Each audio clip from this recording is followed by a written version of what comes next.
लबाड लांडगा ढोंग करते, मला म्हणायचं नाही. लबाड लांडगा ढोंग करते, मला म्हणायचं नाही. शिंदे टोळी, शिंदे टोळी, शिंदे टोळी. आणि तिसरं हे घ्या, हे घ्या. हा कोण प्रभाकर काळे सगळ्यांना माहिती नाही का? सगळ्यांना माहिती हा प्रभाकर काळे. शिंदे टोळी, पक्ष नाही टोळी. तर तशा प्रकारच्या म्हणजे नामकरणाची अधिकृत नामकरण तुमच्यावर करण्याची वेळ येऊ नये याची सुद्धा काळजी घेतली पाहिजे. एकनाथ शिंदे साहेब किंवा उपमुख्यमंत्री महोदय, मी तुम्हाला परत आज सांगत आहे, एकापाठ एक विषय बाहेर येत आहेत. उत्तरं तर द्यावं लागत राहतील. मला सांगा, नाशिकच्या गरिबांच्या कष्टकऱ्यांच्या झोपड्या तोडल्या, ज्या की कायदेशीररित्या तोडता येत नाहीत, हे सगळ्यांना आता कळून चुकलेलं आहे. विधानसभेमध्ये त्या बाबतीमध्ये अनेकांनी प्रश्न उपस्थित केलेत. परंतु नाशिकच्या कष्टकऱ्यांच्या बाबतीमध्ये उदय सामंतांनी त्यांची भूमिका, त्यांच्या त्या MIDCची भूमिका ही लक्षात आणत असतानाच कष्टकऱ्यांनी तिथल्या, झोपडीधारकांनी तिथल्या शिंदे टोळी असं नाव दिलं. शिंदे टोळी असं नाव दिलं. काल पत्रकारांना मारहाण झाली, म्हणजे मारहाण झाली म्हणण्यापेक्षा मारहाणीपर्यंत ती गोष्ट जात होती. त्यावेळेस अर्वच्च्या शिवीगाळ, जीवे मारण्याच्या धमकीपर्यंतच्या गोष्टी, अर्वच्य म्हणजे अति अर्वच्य, ते म्हणजे ते मला वाटतं की ते म्हणजे तशी ऍक्शन सुद्धा करू नये. आणि कालही टोळीसारखंच पक्षीय वर्तन आहे का?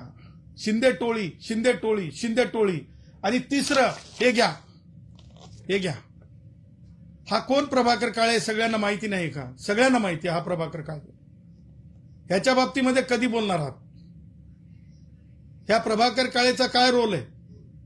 मग मला सांगा, ह्या अशा प्रकारे वसुल्या, त्याचबरोबर पत्रकारांना धमक्या, त्याचबरोबर गरिबांचे घरं तोडणे, हे पॉलिटिकली आयडिओलॉजिकली फिट आहे का ही गोष्ट?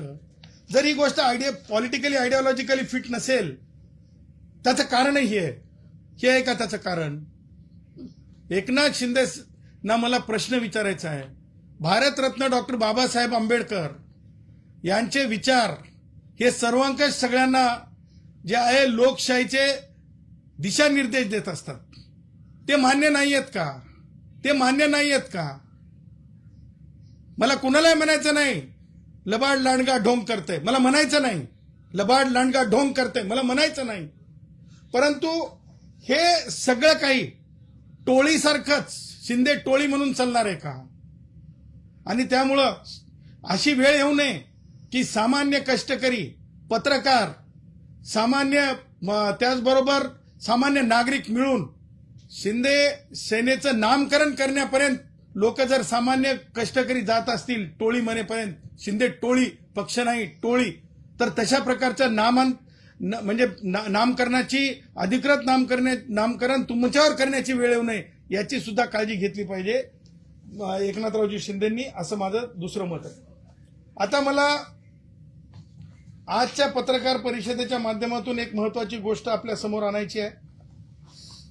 ती म्हणजे काय झालंय की पत्रकारांना बोलवणे आणि पत्रकारांना त्रास देणे आणि पत्रकारांसमोर प्रसिद्धीचा हवास ठेवून बोलणे आणि त्यातून आपला स्वतःचा जिवंतपणा दाखवणे, असं काही लोकांना जे आहे म्हणजे ते अंगवळणी पडले. आणि त्यामुळं एक घटना जी आज पाहायला मिळाली, आज सकाळी एक पत्रकार परिषद झाली. त्या पत्रकार परिषद स्वतःला त्या सामाजिक कार्यकर्त्या म्हणून त्यांनी घोषित केलेलं आहे. त्या आहेत अंजली दमानिया.